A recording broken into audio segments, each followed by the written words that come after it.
The announcement of a new mainline 3D Legend of Zelda game is always an event. The unveiling of the next step in the long-running series, which has often defined Nintendo's history and eras of the medium itself, feels like an occasion. A waypoint in gaming as fan communities go into overdrive with hype and speculation as to how their beloved characters will be reimagined once again.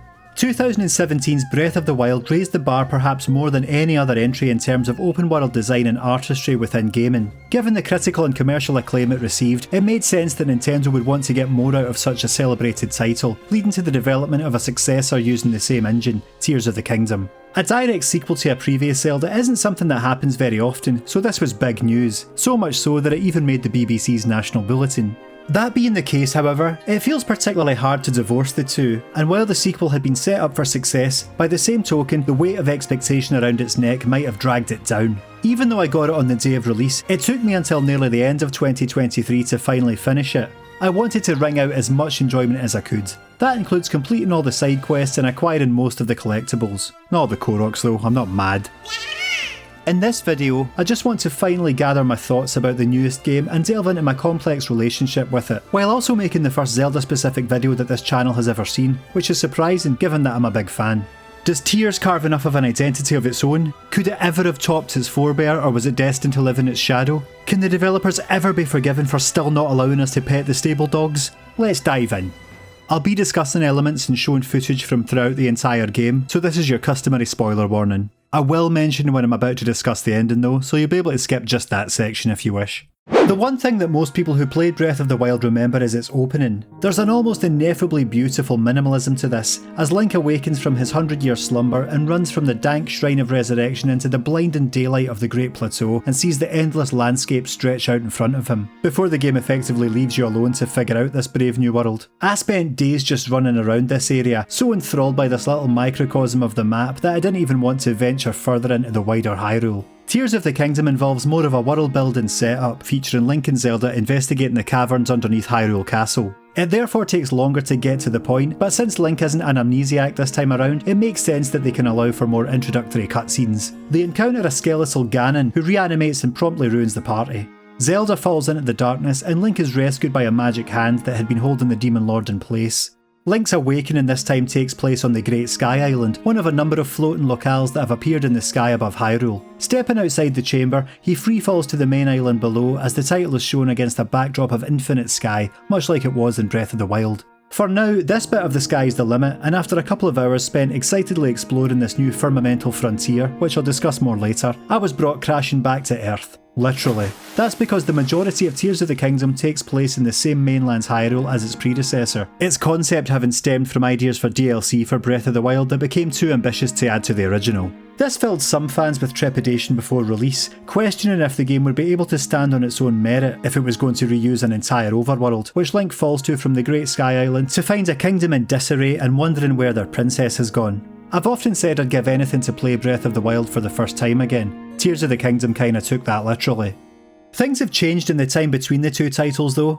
Hyrule was a desolate post-apocalyptic world last time, especially its central field. That's now home to Lookout Landing, a little bastion in the centre of the map that acts as the base of operations for the Zonai survey team, as well as other such officials and militia. It's always pleasant to return here, either for story beats or just to recuperate, especially with the way that members of different Hyrulean races appear here after Link solves each regional crisis. While it loses a bit of that evocative sense of melancholy and loneliness that defined Breath of the Wild, it's also fun to be part of the team effort. You're actively helping to piece together the fractured world that you saved in the past. With Ganon having been gone until now, the people of Hyrule have had time to safely indulge in the humanities, sport and politics. It feels much less about survival as it does about the progression of civilization. Culture is making a return. Hateno Village has become a fashion hotspot and is even holding a democratic mayoral race that Link plays a part in as they return to civilised law and order. Media is evolving too. In the past, Tracy's journals would be dotted around stables, chronicling the rumours picked up by the intrepid explorer. She's now started a newspaper, the Lucky Clover Gazette, headquartered at the erstwhile Rito stable and widely read by patrons of other outposts across the land. A side quest even involves Link becoming a reporter for the publication, following leads on sightings of the missing Zelda. Tarry Town, the founding of which was a highlight of Breath of the Wild, has continued to flourish under the oversight of construction worker Hudson, who's now become the president of his own company. His influence is seen in the numerous bundles of materials dotted throughout Hyrule by Hudson Construction to help in its restoration, which Link can make use of with his new Ultra Hand ability, which I'll discuss later. It's clever how this isn't just piles of lumber randomly lying around for crafting purposes, it's written as an aspect of world building, tying together the game's story and its mechanics. I always wanted to see what became of the world's denizens after the end of Breath of the Wild, which ended kind of abruptly, so it's cool to see it advanced so well here. I did have one significant gripe in terms of its characterisation though. Hestu, along with several other characters, don't seem to remember Link despite interacting with him in Breath of the Wild, as though its events never happened. It's particularly jarring and makes Tears feel like a retelling or a second pass at perfecting what they attempted at first, rather than building on it. Away from characters, there are some staggering new set pieces. Rito Village is ravaged by a blizzard emanating from the Stormwind arc high above it. Diving onto this flying ship through the eye of a tornado was a particularly spellbinding moment, and I actually got a shiver of vertigo in my legs while climbing to it from the Hebra Mountains.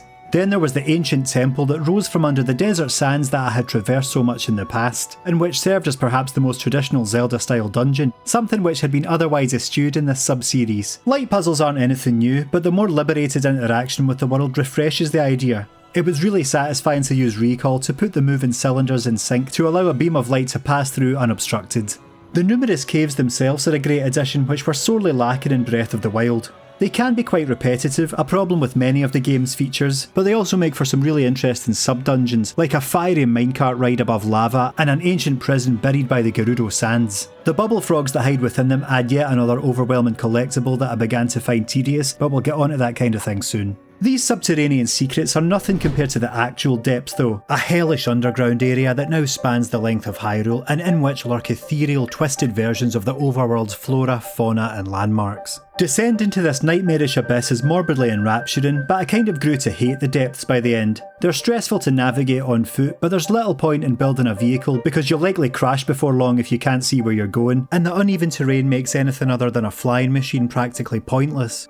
It's admittedly gratifying to spot a faint light route in the distance and make your way to it, in turn illuminating the surrounding area, but the Yiga hideouts and abandoned mines come to feel monotonous in a way that the overworld checkpoints don't. Ultimately, the underworld of the depths feels more tacked on as an artificial lengthener rather than something that had to be included, at least on the scale that it is. Being lost in the wilderness in Breath of the Wild was an incredible sensation, and while I'm loath to complain about having more of that, the frustrating slog of the depths doesn't invoke the same sense of wonderment and adventure as its sunnier counterpart, to the point that it can feel like it's taken something away from the experience. You can have too much of a good thing.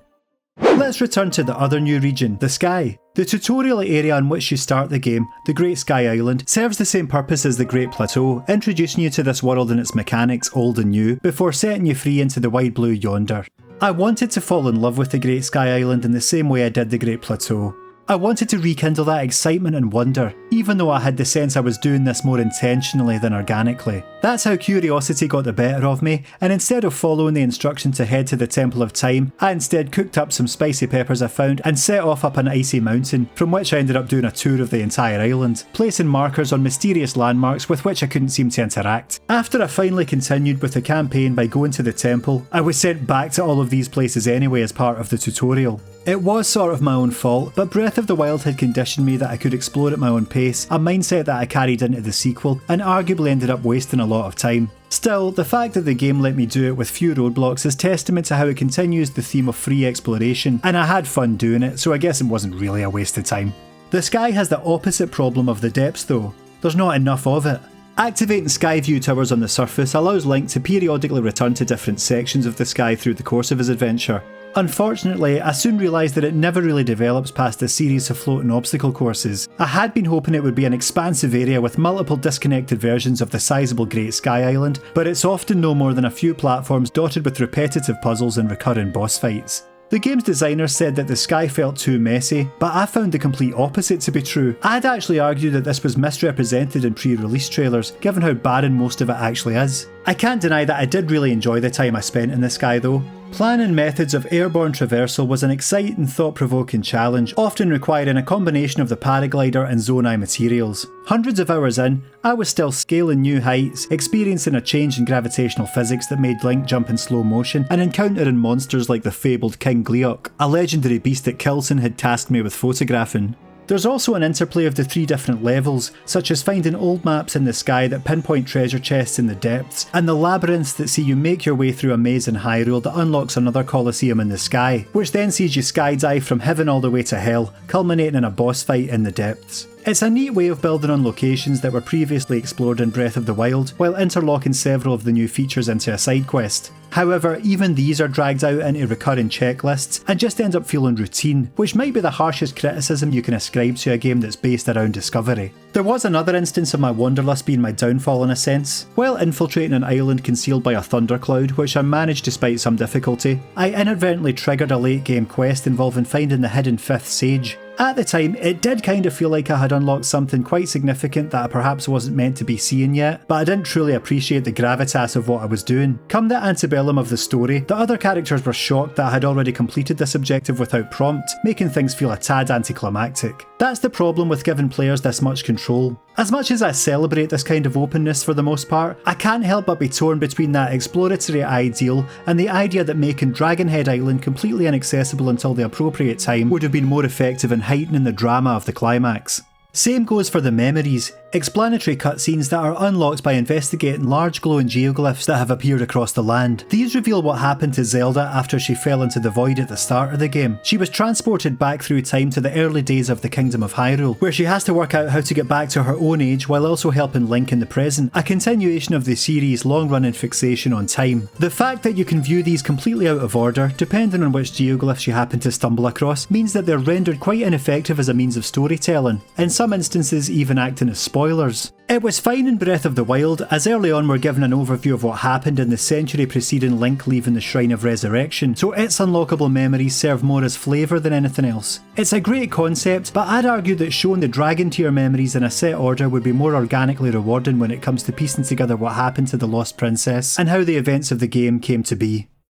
The over-reliance on the Hyrule of old means particular attention had to be paid to adding not just new locations to it, but also enemies and mechanics. The wild that we breathed in 2017 remains largely untouched, but revisiting old haunts still gave me a thrill, especially when my expectations were twisted by new monster encounters. One of the first places I wanted to go back to was my beloved Great Plateau. On the way there I was suddenly attacked by a sentient tree, and then I had to astutely plan my climb to the summit since my stamina was still at its lowest. Wandering through the Forest of Spirits, I remembered getting my clock cleaned in Breath of the Wild by a stone talus in its clearing. I was pleasantly surprised that it had now become a so-called battle talus, the same monster but with a bokoblin camp now perched on top of it, so I now had to dodge arrows as well as the larger monster's rock-hard fists. The game isn't afraid to play with your nostalgia, although I do feel that's something I more often say about remakes rather than sequels. Gibdos are quite unsettling to encounter within a desert storm, while Horriblins are annoying as hell, but whose vertical athleticism makes them a taxing foe to take on in the new caves. Stumbling across an eldritch Frox in the depths was an unnerving moment for me, while the return of the fearsome Gleeok,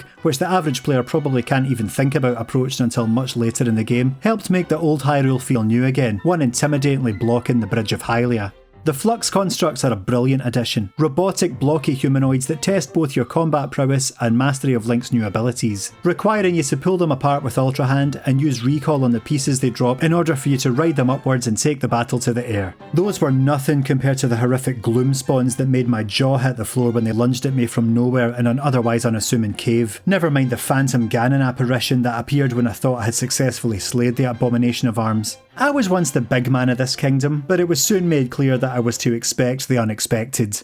A major criticism of Breath of the Wild was its lacklustre range of enemies. Again, even in tiers, it does sometimes feel like there's still a copy and paste laziness in using the same enemy groups over and over in each area, especially bokoblins and moblins. The pirate quest left a lot to be desired in that regard. Being sent to investigate reports of a ship that's been threatening the nearby area sounded like an exciting prospect, but it turns out just to be a bunch of these things instead of some swashbuckling ghouls. What I found particularly interesting was seeing bokoblins actually fight with Zonai constructs, another another new enemy type not governed by Ganondorf, but who are automata built by an ancient civilization. While perched atop a rock, I sat back and watched as they did my work for me, taking each other out and leaving the path clear for me to swoop in and take the spoils. At one point, an ever-mean tree even wandered over and joined the fray, pounding both sides as if it was annoyed by all the noise they were making. It brings a new dynamic to the interactions of the world, and its emergent races all fighting for their place. The new bosses were an improvement too. I had no real problem with the blights of Breath of the Wild, but it's nice to have more variation with the Marbled Goma, Muktarok and Queen Gibdo, while the airborne fight with Colgera, backed by a dramatic remix of the Rito theme, will surely go down in history among the greatest battles in the series. New gameplay mechanics are also central to making the old Hyrule worth exploring again, forcing you to reconsider the space around you. Thanks to his new magical arm, Link's now able to move and combine virtually any objects, fuse items together to modify their properties, ascend upwards through ceilings, and make an object reverse through its path in time. Ultra Hand, the one that lets you attach objects, is borderline incredible at points. I'm no game dev, and those more well versed in that subject would be able to better explain the programming wizardry of pulling this off, but to me it feels like a true feat of game design and digital engineering. Link's new abilities, coupled with the methodical clockwork way in which things unfold, left me with a few "oh that's genius" moments. Realising that I could attach an icicle to a broken lever aboard the Stormwind Ark was further confirmation of the realism of this series, that if you think something might work, it probably will. The buildable vehicles and machines that are encouraged feel like a response to the ramshackle contraptions that people pieced together in Breath of the Wild, like the creator learning from the consumer in an almost symbiotic feedback. It's really rewarding to put together a craft of your own to overcome an obstacle, even if, like I said before, some of the wackier ones have little realistic application. When it came time to sail back to Eventide Island, I had to build my own boat instead of finding one moored to the shoreline like in Breath. In fact, there was actually one lying there deconstructed and unusable, a symbol of how Tears of the Kingdom reframes its predecessor's relative simplicity. Hell, I didn't even need to rely on a Korok front to manually blow the sail this time. I could just kit that mother out with fans and rockets. Moments like this really highlighted for me how much of a leap this game took from the foundations the first one had laid out, truly standing on the shoulders of giants. I played the opening few hours of Breath of the Wild again recently as a refresher, and it's hard to go back to not having Link's new capabilities, especially Ultra Hand. I felt so restricted only being able to pick up magnetic objects and not even be able to rotate them. For example, I tried to create a gangplank to a raft on the River of the Dead by using magnesis on an axe that was sticking into a nearby tree, before remembering they weren't fused together in that sense. I also tried to fuse an item to an arrow while taking on a bokoblin camp before remembering that that wasn't possible, which renders much of your inventory pretty worthless. In Tears of the Kingdom, even run-of-the-mill spoils like enemy horns can be fused to weapons, arrows and shields. Same goes for things like rubies and sapphires, the elemental properties of which can now be harnessed, which was hinted at in Breath of the Wild but for some reason never utilised. I found the enemies a bit tougher in this game, which encouraged the use of the fuse mechanic. Rusty sword too weak? Glue a rock on the end and smash your enemy's fucking face in. I also found myself becoming less discriminate in using weapons with a high base power, knowing that I could realistically replicate them when they broke by attaching the right materials to a weaker one. Looking at weapons in Breath and knowing that they would forever remain in that state without the customization option was kind of hard to go back to. The first game might actually be tainted after enjoying the remarkably heightened creativity of the second. I had noticed these hooks and wooden boards lying around on my self-inflicted detour of the Great Sky Island and was unsure what they were used for. Returning here with the ability to attach the hook to the board and then balance the entire thing on a sloping rail in order to ride it to a distant island, as well as using recall for the return journey, was immensely satisfying.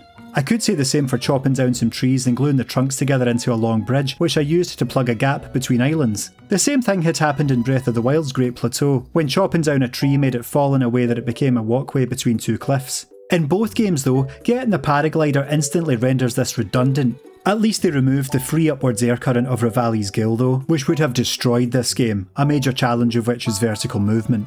Many of Tears of the Kingdom's tasks are centred around moving not just Link through the air or over great distances, but objects too, which can't be done by paragliding, so you need to get creative. It's an admittedly laudable way of balancing out the integral but sometimes overpowered paraglider. A good example of this is the returning Koroks, with some new puzzle types involved in sniffing out the arboreal sprites, including having to transport them over various terrain to reunite them with their buddies. There's still the same reward, I say that with an inverted commas, for finding all 1000 of the wee bastards though, so there's no real point in doing so after maxing out your storage. I can't really believe they reused this bit of trolling when Hestu gives you something worthless as a reward for finding all of them, as it doesn't help against accusations that Tears of the Kingdom is little more than a retelling or an expansion pass. Hestu could instead have offered exclusive weapons, outfits or items in return for your surplus seeds, but no, Nintendo obviously thought this joke was so funny they had to use it again.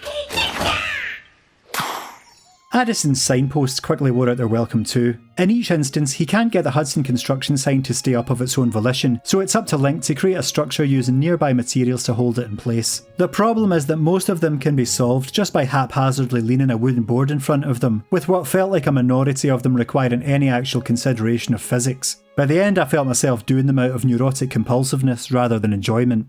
These are just a few of the disparate gimmicks that the game offers. There's also vehicle racing, battling mechs, the return of snowboarding, and even a tower defence section. Some of them feel underutilised. The tower defence one really should have been used at Lookout Landing, since that area is essentially about building an army. But by the same token, it's nice when these act as little intermittent shake-ups to the main quest. Sometimes things being short-lived works to their advantage. Minoru's construct was so unbearably awful that we're mercifully only forced to use it for a short time. You also need to collect a lot of the same armour that Link had last time, a lot of which has inexplicably ended up inside treasure chests and hidden away in caves instead of in Link's wardrobe. I understand that maybe they didn't want Link to be overpowered in terms of equipment right out of the gate, but is this a sequel or a retconning? Even when it comes to something as basic as items, Tears of the Kingdom often smacks of inconsistency.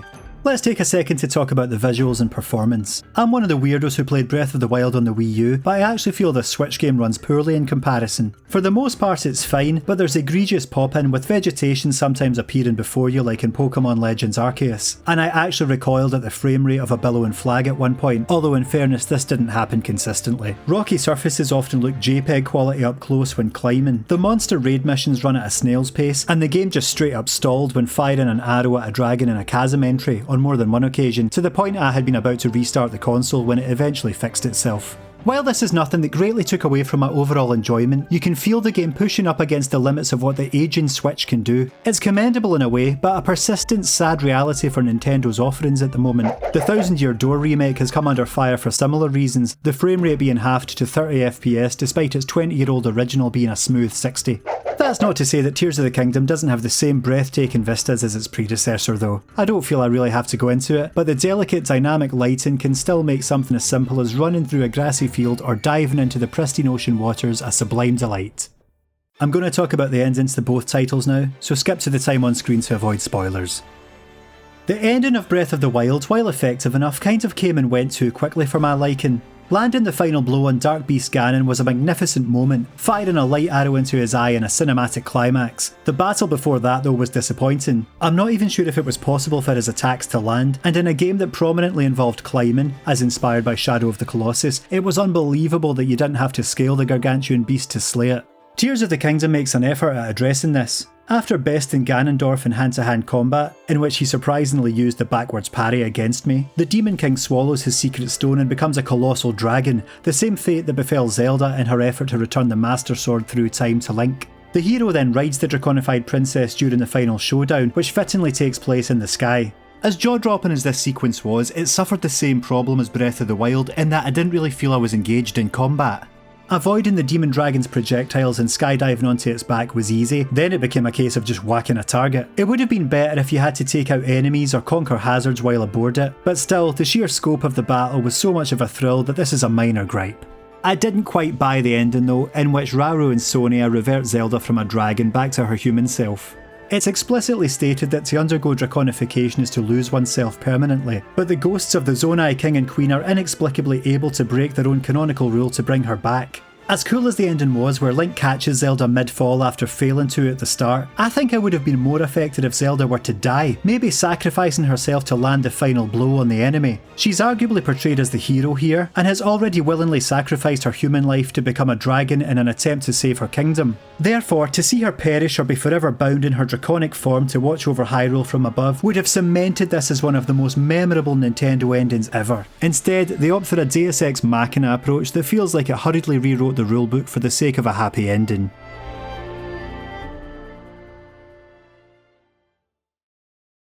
I feel like I've developed a relationship more complicated with Tears of the Kingdom than I have few other games. It suffers from a frustrating balance of making Breath of the Wild look like a proof of concept, which is certainly no mean feat to put it lightly, and not quite being distinct enough to have its own identity. When the newer entry insists on using the same map and many of the same features as the original, to the point that it almost feels like a second pass at getting it right, then it's going to invite such close comparison and subsequent criticism. It's kind of paradoxical. For as influential as Breath of the Wild was, can it still be better if it's mechanically inferior? Can I still call it my favourite game if Tears of the Kingdom does the same thing but better? I think it comes down to how the experience works on a deeper level than a technical or narrative assessment, more the unwritten evocative resonance that different players will tap into in different ways, and there's no accounting for that. Maybe Breath of the Wild will just live in the memory as a kind of lightning in a bottle phenomenon that could never be replicated, while Tears of the Kingdom doesn't have that privilege, but is a more robust, inviting option to pick up and play through again. I think my heart is telling me Breath of the Wild is better, but my head is telling me Tears of the Kingdom tops it. Maybe I'll just have to forever consider them as one entity when asked which is my favourite. What's needed next, in my opinion, is an entirely new world using the same or a similar engine as Breath and Tears. They'd be remiss not to further build on such robust foundations, and producer Eiji Aonuma has thankfully said that open world will be the new formula for future entries. We can already see their influence in even the next top-down Zelda, Echoes of Wisdom. I know a lot of people have wanted a return to the old school dungeon formula, which has kind of been at odds with the free roaming aspect of the last two titles, but Tears did better encapsulate the idea, so an open world dotted with more traditional dungeons seems perfectly within reason. Whatever the next 3D Zelda looks like, coming off the back of these two landmarks, it'll have so many critical eyes on it, perhaps more than any other in the series. But I think Breath of the Wild and Tears of the Kingdom will always be looked back on as two sides of the same revolutionary coin.